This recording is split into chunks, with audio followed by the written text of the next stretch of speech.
वो इस प्रकार है कि हमें युद्ध लड़ना है। और बाइबल बताती है इफिसियों में 6 अध्याय से 10 से 18 तक हमने पढ़ा कि तो हमारा ये मल युद्ध किसी इंसान से नहीं परंतु शत्रु से है। किससे है?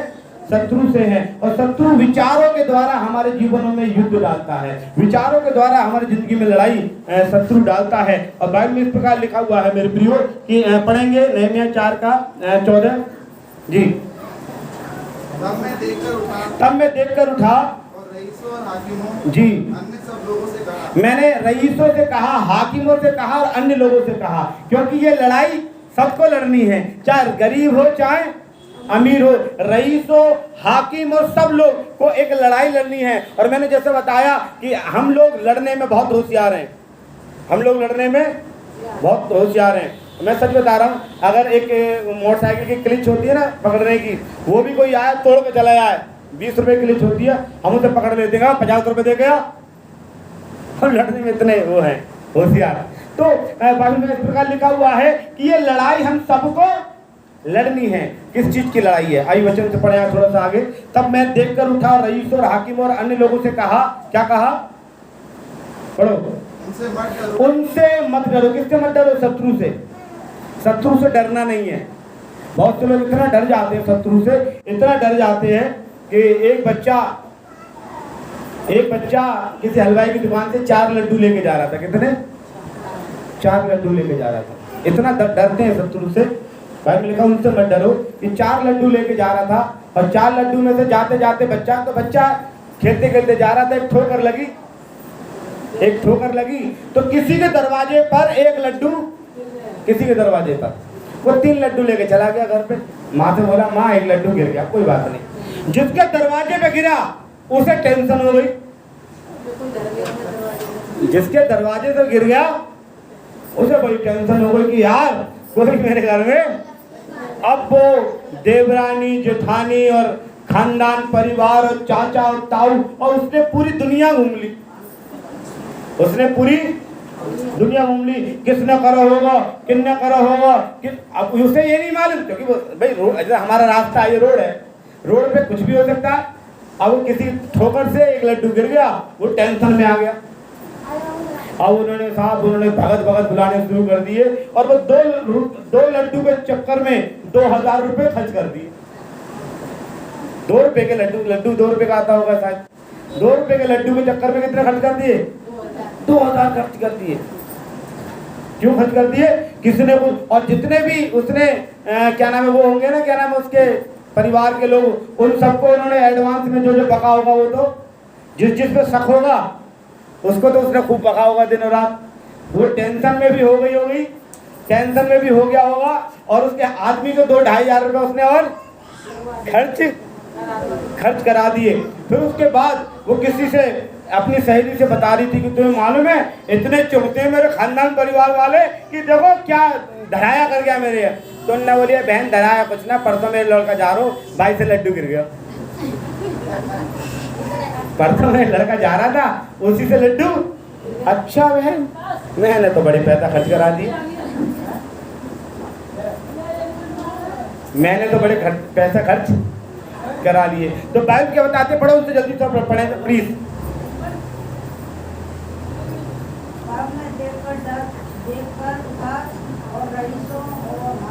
तब मैं देखकर उठा और रईसों, हाकिम और अन्य लोगों से कहा, अन्य सबसे उसने कहा, नहमीया ने क्या कहा?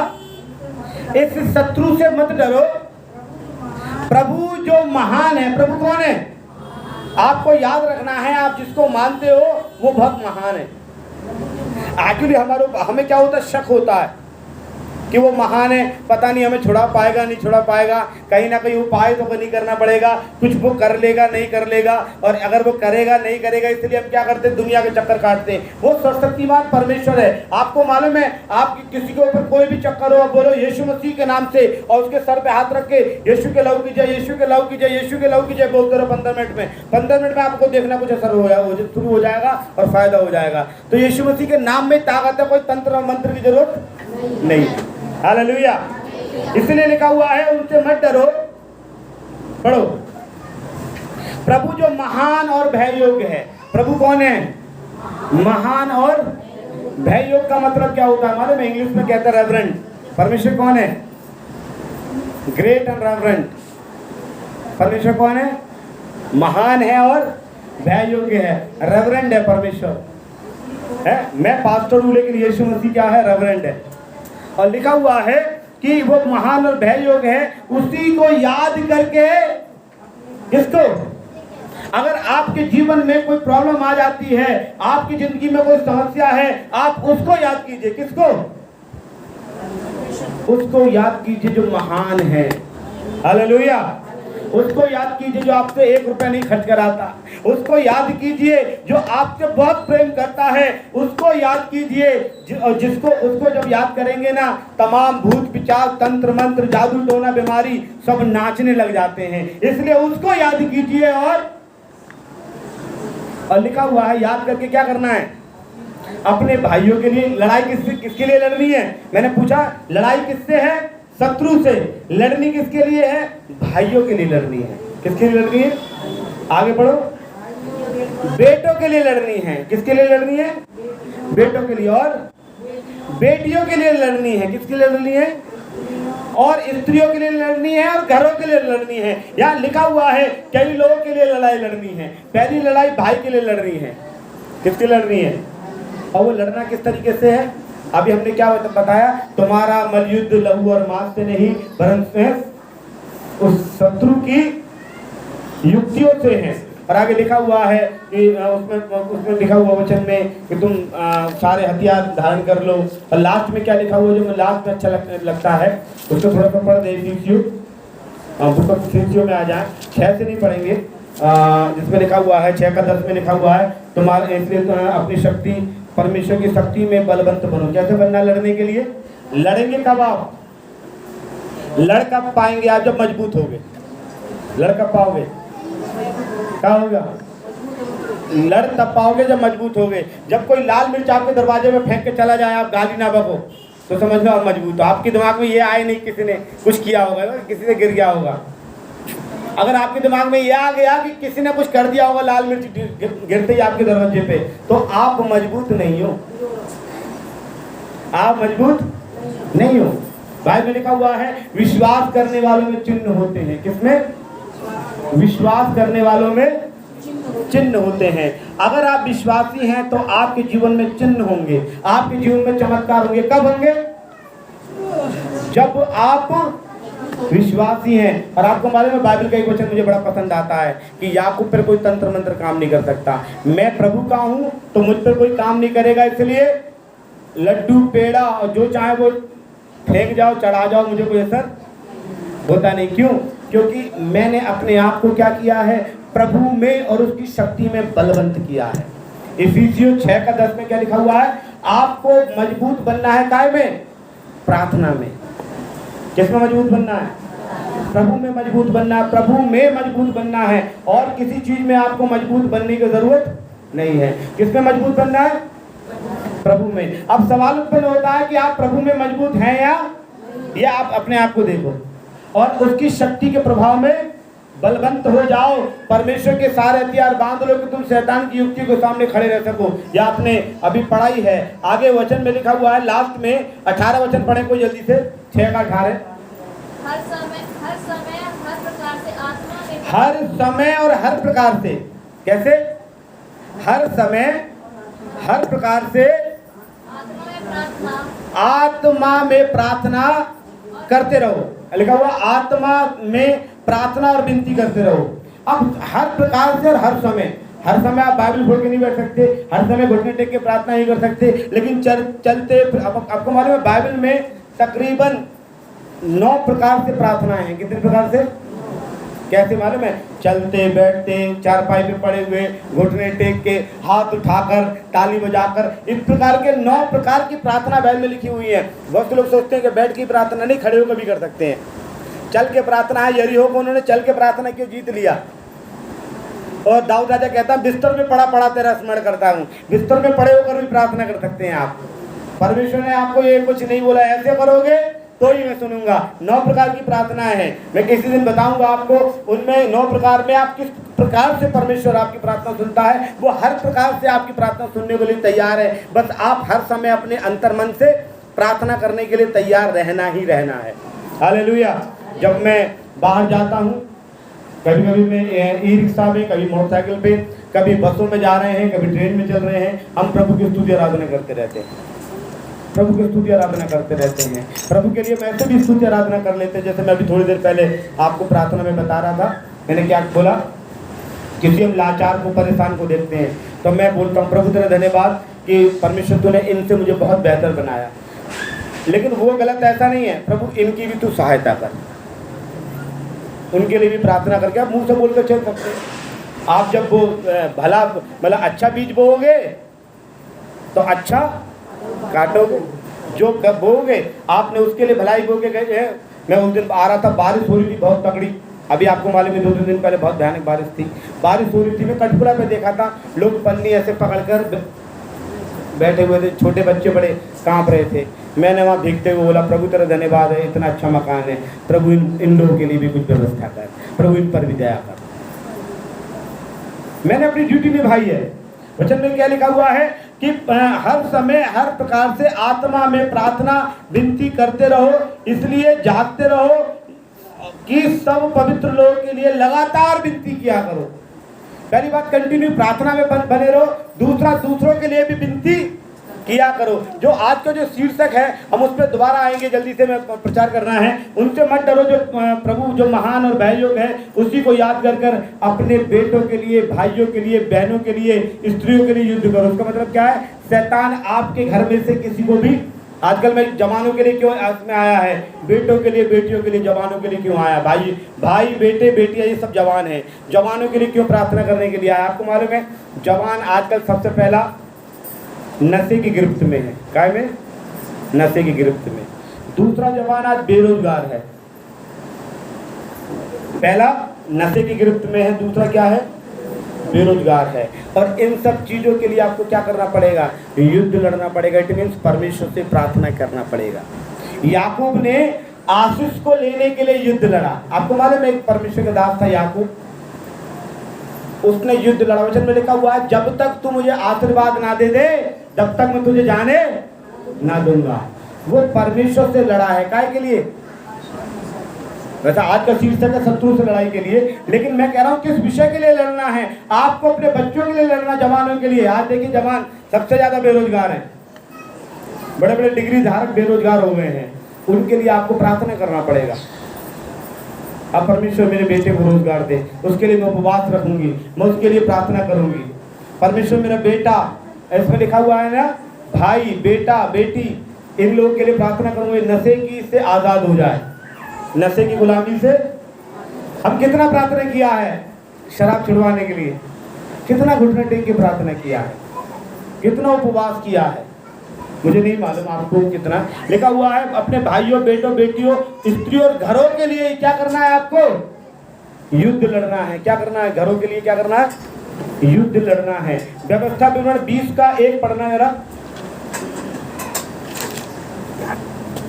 जी। व्यवस्था विवरण 20 का 1। जब तू अपने शत्रुओं से युद्ध करने को जाए, जब तू अपने शत्रु से युद्ध करने के लिए जाए और घोड़े और रथ और अपने से अधिक सेना को देखे, तब उनसे ना डरना। लिखा हुआ है जब तू क्या करे, पढ़ना उसको दोबारा। और घोड़े, रथ और, लिखा हुआ है जब तू अपने शत्रुओं से युद्ध करने के लिए जाए और वहां देखे कि तू लड़ने तो जा रहा है, तेरे पास इतने हथियार नहीं है जिससे ज्यादा हथियार उस पे है। इसमें क्या लिखा हुआ है, घोड़े, रथ वगैरह आपसे ज्यादा वो मजबूत है, तब आप क्या करना।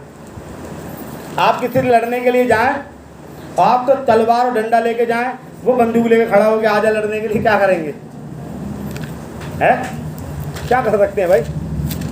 बाइबल में लिखा हुआ है जब तू लड़ने के लिए जाए, ये शत्रु है ना, शत्रु जो चालाक है, जो विचारों से लड़ाई करता है, वो कभी कभी आपके घर में इतने विरोधी पैदा करेगा कि वो आपसे लड़ेंगे, आपको परेशान कर देंगे, आपको मसीहत में आने की वजह से बहुत आपको भला बुरा कहेंगे। कौन? आपके घर के। तब आपको क्या करना पड़ेगा, तब उनसे ना डरना जी। तेरा परमेश्वर यहोवा जो तुझको मिस्र देश से निकाल ले आया है, वह तेरे संग है। हाँ, इस पे लिखा हुआ है, हाँ पढ़ो जरा, दोबारा पढ़ो। जब तू अपने शत्रुओं से युद्ध करने को जब तू अपने शत्रुओं से युद्ध करने को जाए तो घोड़े, रथ और अपने से अधिक सेना देखे, अपने से अधिक उनको बलवंत देखे, तब क्या करना, उनसे ना डरना, क्योंकि तेरा परमेश्वर यहोवा जो तुझे मिस्र देश से निकाल कर ले आया है तेरे संग। याद रखना, जब कोई आपको अपने से तगड़ा देखे तो याद रखना कि आपके साथ भी सबसे तगड़ा है। वो कौन है? प्रभु यीशु मसीह। और प्रभु यीशु मसीह सबसे तगड़ा है, वो आपके साथ है। कब आपके साथ रहेगा? जब आप उसे शुरू से लेके चलेंगे। जब परमेश्वर मुसीबत आ गई तभी आ जा। परमेश्वर कहेगा एक हफ्ते से तो मुझे तूने याद ही नहीं किया। अभी हमने वचन क्या था? चलते फिरते आत्मा में हमेशा प्रार्थना किया करो, आत्मा में अपने परमेश्वर के साथ हमेशा संगति बना के रखो। आत्मा में देखिए, मैं कभी कभी एक औरतों के विषय में एक अच्छा वो बता रहा हूँ उदाहरण। औरतें चाहे घर में रहें, शादीशुदा औरतें चाहे घर में रहें, चाहे बाहर रहें, चाहे रिश्तेदारी में रहें, उनके दिमाग में एक बात रहती है कि मैं शादीशुदा हूँ। रहती नहीं रहती? और नहीं रहती तो कुछ ना कुछ चिन्ह लेके जरूर चलेंगे कि वो तो मालूम पड़े कि मैं क्या हूँ। अगर घर से बाहर निकले औरत और जो कहते मैं भूल जाऊँ कि मैं तो शादीशुदा नहीं हूँ, जो चाहे वो करूँ, जैसे चाहे वो करूँ, तो उसका जीवन बर्बाद हो जाएगा, नहीं हो जाएगा? और घर से बाहर जाते हैं तो उनके दिमाग में क्या रहता है? मैं क्या हूँ? शादीशुदा हूँ। इसका मतलब क्या हूँ? मैं अपने पति के साथ क्या बोलेंगे, कमिटेड, क्या बोलेंगे उसको, वचनबद्ध हूँ। क्या बोलेंगे? मैंने शादी की है, मैं वचनबद्ध हूँ अपने पति के साथ। और वो उस दिमाग को लेके चलती है, इसलिए वो बाहर जाती हैं, जॉब करती हैं, कहीं बाजार भी जाती हैं, लौट के घर पे आती हैं और आदर के साथ अपना जीवन बिताती हैं। और वो सोचे कि मैं जा रही हूँ, जाते जाते अगर हमारे हिंदुस्तानी कल्चर से देखे जाए, अन्य समाज में जैसा करते हैं कि मैं बिंदी भी उतार दूँ, भिक्षा भी उतार दूँ, ये भी कर दूँ, वो भी कर दूँ, ये भी कर दूँ, किसी को मालूम ही ना पड़े है, और घर पे आऊँ तो फिर वैसा कर लूँ। ऐसा हम लोगों का, मसीह लोगों का जीवन हो गया है कि हम प्रार्थना में आते हैं तो प्रभु तू मेरा परमेश्वर है, मैं तुझसे बहुत प्यार करता हूँ, और जैसी प्रार्थना के वक्त से निकल जाते हैं, कौन प्रभु? संडे को फिर दोबारा हम कहेंगे कि वो हमारा पति है, हम उसकी पत्नी हैं। अभी तो हम क्या हैं? हम किसी से भी संबंध बनाए, हम शैतान से संबंध बनाए, दुनिया से संबंध बनाए, लेकिन जैसे ही हम प्रार्थना में आएंगी, हालेलुया बोल के प्रभु हम तेरे से संबंध है हमारा, और किसी से संबंध नहीं है। हम बाहर जाते हैं, जैसे एक व्याहता पत्नी का कुछ ना कुछ भारत में चिन्ह होता है। हम बाहर जाते हैं, कैसे लोग हमें विश्वास करेंगे कि हम विश्वासी हैं? कुछ चिन्ह है हमारा। हम बाहर मसीहत से बाहर जाते हैं, क्या चिन्ह है हमारा कि हम विश्वासी हैं? है ना भाई साहब, मैंने तो इतना बड़ा बड़ा क्रॉस गुंदवा लिए, देखो आजकल तो चल रहा है। भाई साहब मैंने तो इधर टैटू बनवाया, एक ने मुझसे पूछा कि पाजी साहब टैटू बनवा लूं? मैंने बोला कि वो उसको क्यों दिखाना है टैटू? अरे कि नहीं भाई साहब बहुत अच्छा लगता है, तो मैंने बोला यहाँ पे बनवाओ ना, इधर लिखवाओ। अच्छा है। एक ने बोला एक ने क्रॉस बनवा रहा है यहाँ पे, और वो लिखवा रहा है प्रेज द लॉर्ड क्रॉस। ये क्यों? अरे कोई भी देख के पहचान लेगा भाई साहब, मैंने यहाँ पे लिखवा ले। है बाइबल में टैटू के लिए मना है, आपको बता दूं, बाइबल में टैटू के लिए मना है। लेकिन आज का समय क्या है? ये स्टाइल है। आजकल क्या हो गया है? ये स्टाइल है, बट बाइबल मना करती है टैटू के लिए। हालेलुया, प्रेज़ द लॉर्ड, प्रभु के नाम का महिमा हो। इसमें लिखा हुआ है कि अपने से अधिक को देखे तो उनसे ना डरना, क्योंकि तेरा परमेश्वर तेरे साथ है। आप प्रभु को हमेशा अपने साथ रखें, अपने प्रभु को हमेशा अपने साथ रखें। कैसे कैसे रख सकते हैं? आप हमेशा उसकी बातें करें। देखिए, जो जिससे प्रेम करता है ना, उसकी बहुत प्रेम, जिससे प्रेम करते हैं हम उसकी चर्चा बहुत करते हैं। उसका नाम, जिससे हम प्रेम करते हैं उसका नाम कोशिश करो ना लेने की, फिर भी आ जाता है। हम किससे प्रेम करते हैं?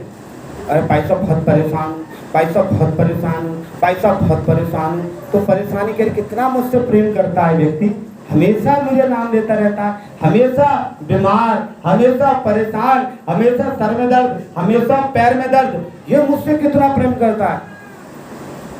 है। मेरे यूरिक एसिड का दर्द हुआ, बहुत भयानक दर्द होता था, लेकिन मैं बहुत परेशान था, लेकिन मैं प्रभु को बोला, प्रभु तेरा धन्यवाद। कई बार मैं एक दो जगह लंगड़ा के गया, एक व्यक्ति ने बोला क्या भाई साहब पैर में प्रॉब्लम है? नहीं कुछ प्रॉब्लम नहीं है। अरे परमेश्वर ने ठीक कर दिया। आप प्रभु को अपने साथ कैसे रख रहे हैं? आप प्रभु को अपने साथ कैसे रख रहे हैं?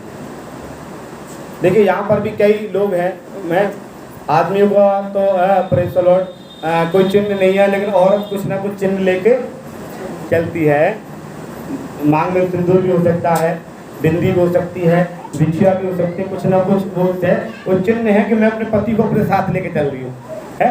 कभी कभी मैं लोगों से मैं मजाक भी कर देता हूँ। एक का क्या हुआ कि मैं गया तो मैंने एक को देखा कि एक बिछिया था पैर में, एक बिछिया नहीं थे। तो मैंने बोले तुम्हारे आदमी कहाँ नहीं? मैं सर निकल गया, पैर ही पैर लटका रहा तुमने, एक तो गायब हो गए तुम्हारे। तो वो कह रहे भाई साहब कैसी बातें कर रहे हो? तो कुछ ना कुछ चिन्ह, हम परमेश्वर के लोग हैं। ये प्रूफ कैसे हो कि हमारा लगन परमेश्वर से हो गया है, मेरा लगन यीशु मसीह से हो गया है? ये संसार में कैसे प्रूफ हो बताइए? आपका लगन संसार में प्रभु यीशु मसीह के साथ हो गया, कैसे प्रूफ होगा?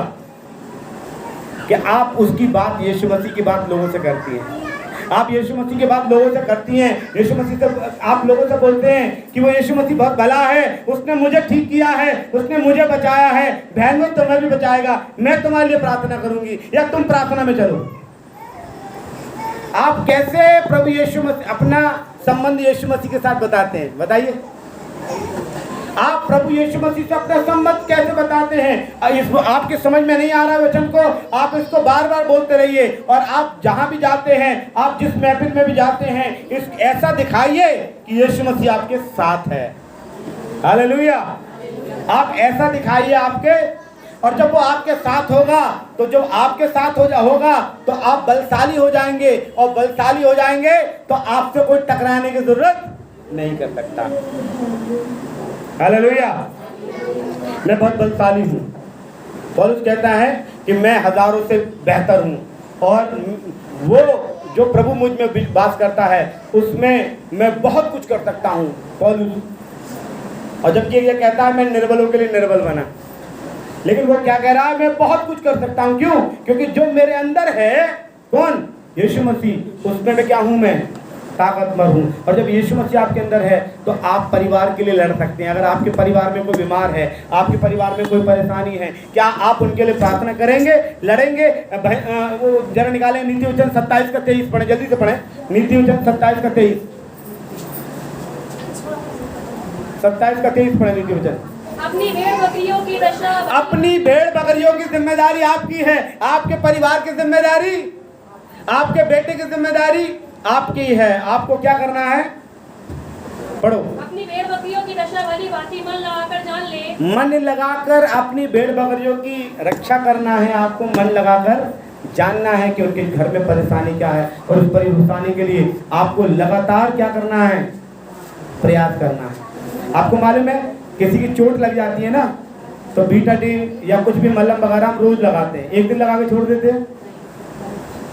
आपका बच्चों को मालूम है कि हमारा बच्चा बिगड़ रहा है, हमारा बच्चा परेशान है, आप उसको लेकर प्रार्थना में बैठते हैं, आप उसके सर पर हाथ रख के प्रार्थना करते हैं, आप सर पे हाथ रख के प्रार्थना करते हैं। अगर आपको खुद लड़ना पड़ेगा अपने बच्चों के लिए, अपने बच्चों के लिए, हालेलुया। एक बहुत बड़े वैज्ञानिक थे, मैं नाम भूल रहा हूँ, किसी को याद हो बता सकता है? एडिसन, शायद थॉमस एडिसन नाम था एक व्यक्ति का, थॉमस एल्वा एडिसन, ठीक है, पूरा नाम है थॉमस एल्वा एडिसन जी। एक वैज्ञानिक थे थॉमस एल्वा एडिसन, और वो पढ़ने लिखने में बहुत बेकार थे। पढ़ने लिखने में क्या है? बहुत बेकार है। जब भी जाते फेल हो जाते, जब भी जाते फेल हो जाते, जब भी जाते फेल हो जाते, और बहुत बेकार। वो तो ऐसा एक दिन उनके बारे में है कि उन्होंने पूछा टीचर से कि ये चिड़िया कैसे उड़ती हैं? उन्होंने बोला चिड़िया कीड़े खाती हैं, कीड़े मकोड़े खाती हैं इसलिए उड़ जाती हैं। उन्होंने बोला मैं कैसे उड़ूँ? उन्होंने भी सारे कीड़े मकोड़े पकड़ के कुचल के खा लिए, बीमार पड़ गए हैं। तो लोग कहते थे पागल है, ये क्या है? पागल है। उनके रिजल्ट कार्ड पे उनकी टीचर ने लिख के दिया कि आपके बच्चों को दुनिया का कोई भी टीचर पढ़ा नहीं सकता और आपका लड़का दुनिया का सबसे बुद्धिहीन लड़का है। आपका लड़का दुनिया का सबसे बेवकूफ़ बुद्धिहीन लड़का है और कोई टीचर कोई स्कूल आपके बच्चों को पढ़ा, किसने बोला? टीचर ने। वो रिजल्ट कार्ड लेके खुशी खुशी अपने घर पे गया, मम्मी मम्मी देखो टीचर ने रिजल्ट कार्ड। ओ थॉमस एल्वा एडिसन का देख के वो रोने लगी। वो हर साल फेल हो जाता, हर साल फेल हो जाता, हर साल फेल हो जाता। वो रोने लगी उसको देखकर। जब रोने लगी तो बोली मम्मी मम्मी क्या लिखा है पढ़ के बता दो। कि बेटा इसमें ये लिखा है कि तुम्हारा लड़का दुनिया का सबसे बुद्धिमान लड़का है और कोई ऐसा टीचर आज तक बना ही नहीं है जो इसे पढ़ा सके, तो उसे पढ़ा देगा, ऐसा लिखा हुआ है? उसने बोला अच्छा ऐसा लिखा हुआ है कि बेटा आज से तुझे स्कूल जाने की जरूरत, मैं तुझे पढ़ाऊंगी। और आपको मालूम उसकी माँ ने उसके लिए युद्ध लड़ा। एक पास्टर साहब बता रहे थे इसी कथन को कि उसकी माँ प्रतिदिन सुबह उठकर उसके सर पर हाथ रख के दुआ करती थी। उसकी माँ क्या करती थी? सुबह उठकर अपने बेटे के लिए क्या करती थी? दुआ करती थी और दुआ करती थी। और आज आपको मालूम है, आप पढ़ लीजिए, थॉमस एल्वा एडिसन दुनिया का एक श्रेष्ठ वैज्ञानिक बन गए। आप हवाई जहाज से और ये बिजली का आविष्कार किसने किया? उन्होंने किया। बिजली का आविष्कार किसने किया? और बहुत बड़ा वैज्ञानिक बन गया, जिसकी वजह से हम बिजली के रोशनी में पंखे के नीचे बैठे हुए हैं। ये उसी की देन है। जबकि उसको क्या बोला गया था कि दुनिया में से कोई पढ़ाने वाला पैदा, सबसे बेवकूफ़ निहायत थी, लेकिन उसकी माँ ने उसके लिए युद्ध लड़ा है। आप अपने कितने बच्चों के लिए आप खुद सर पे हाथ रख के दुआ करते हैं? अय्यूब के वचन में लिखा हुआ है कि अय्यूब अपने 10 बच्चों के लिए प्रतिदिन बलिदान चढ़ाता, उनके लिए प्रार्थना करता था, एक एक बच्चों को आशीर्वाद देता था। आप अपने बच्चों के लिए लड़ रहे हैं, आपके बच्चों की नौकरी नहीं है, आपने कितना उनके घुटने टेक कर प्रार्थना किया। आपके बच्चे की अच्छी शादी नहीं हो रही, आपने कितना उपवास करके प्रार्थना किया। लोग एक काम जरूर करते हैं, भाई साहब आप रोजा रखोगे दुआ कर लेना। भाई साहब रोजा रखते हो? हाँ, आप दुआ करना। हम क्यों दुआ करें? वो लोग, आपका बच्चा आप क्यों नहीं दुआ कर रहे? ठीक है, अब मेरा काम है आपके लिए दुआ करना, आपकी परेशानी के लिए प्रार्थना करना, लेकिन क्या करना है? आपके बेटे के लिए, भाई के लिए, स्त्रियों के लिए, घरों के लिए कौन युद्ध लड़ेगा? अभी प्रभु की दासी ने बताई कि उनकी घर में एक समस्या आ गई, नाली की और बहुत सी परेशानी है। आपकी घर की लड़ाई कौन लड़ेगा? आप लड़ेंगे। मैंने अपने घर की लड़ाई खुद लड़ी और परमेश्वर ने मुझे जयवंत किया है। आपको खुद प्रार्थना करना है। और मेरे प्रिय वचन और पढ़ के हम समाप्त करेंगे। गिनती 32 का 20 नंबर, गिनती 32 का 20 पढ़े।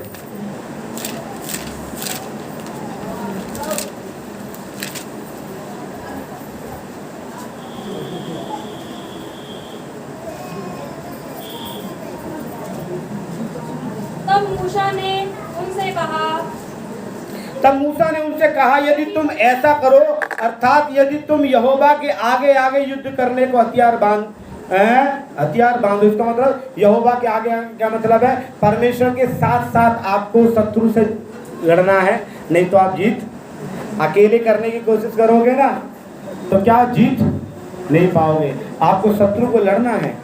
आपको क्या करना है? एक लड़ाई लड़नी है और इस लड़ाई में आपको क्या करना है? अगर प्रभु को अपने साथ रखोगे तो क्या करोगे? जीत जाओगे। आइए प्रार्थना करें। धन्यवाद स्वामी, हम प्रभु शत्रु से लड़ने के लिए प्रार्थना करें। धन्यवाद प्रभु जी। परमेश्वर कलवरी क्रूस पर आपने शत्रु को परमेश्वर पराजित किया है। प्रभु हम आपको धन्यवाद करते हैं।